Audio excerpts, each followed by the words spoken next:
Yo, what's going on? What's going on? It's Terrell, Hall of Fame, D-Lie, tbkc, and all that sweet, beautiful, wonderful shit. Yes, I'm tired. My eyes probably look tired. So much information coming in from all over the world about all these bully events and turning me into the bully reporter. But we're going to talk dogs. And I'm going to give you a great example of how breeding takes some studying. We're going to talk about the great Little Row. Little Row, son of Cairo. Cairo, if those who don't know who Cairo is big. You know what I mean? Cairo's the foundation razor's edge dog. Cairo, 21 inches, big boy.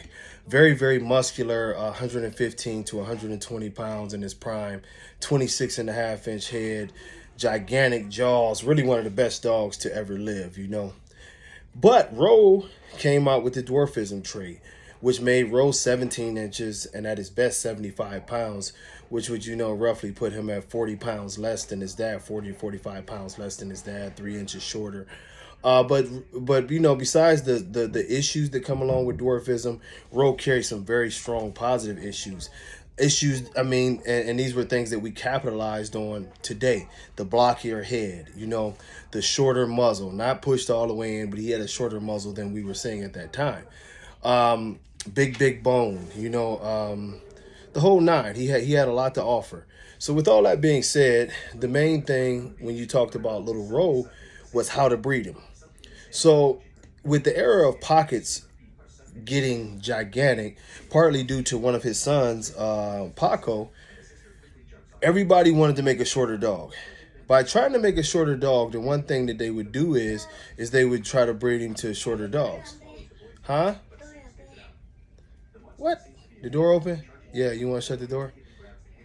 Okay, shut the door. I don't want your Paw Patrol. Shut the door.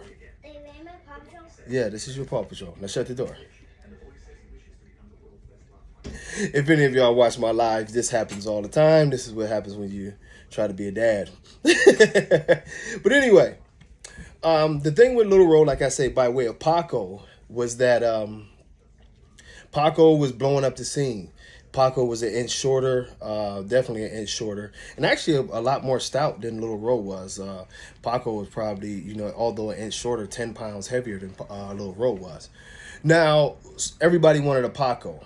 The one thing that would have been a common sense thing is to think, okay, I want a shorter dog. I want a stouter dog. Let me start breeding the shorter, stout dogs. And this will happen because he's already short. You breed him to short.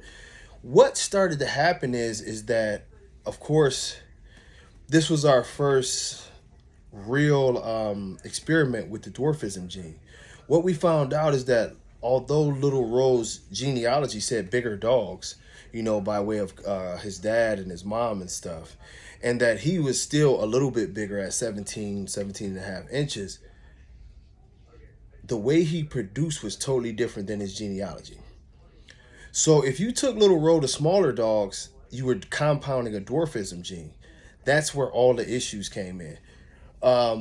If you want to see the worst defects that Little Rowe would produce, where it would be more kinks, more bad bites, more bad feet, it was one breeding in particular where you had a couple dogs that had really, really bad seizures.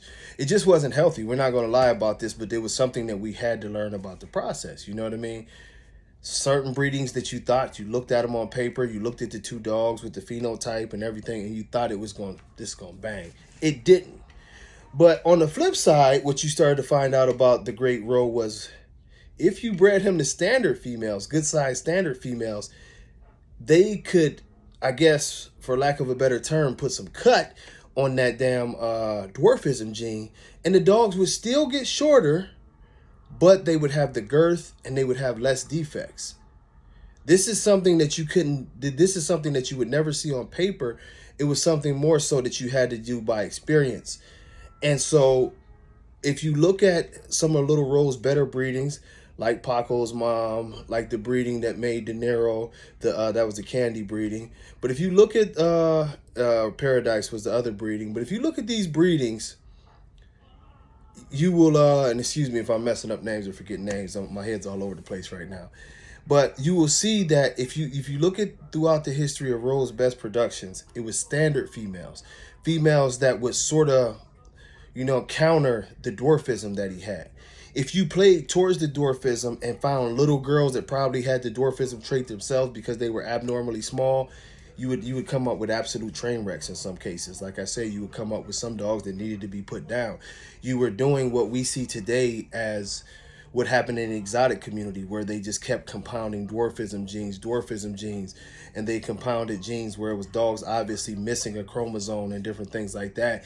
And you started to see the dogs that didn't look like they were all there, didn't have control of their tongues, seizure issues, bone deformities, all kind of abnormalities.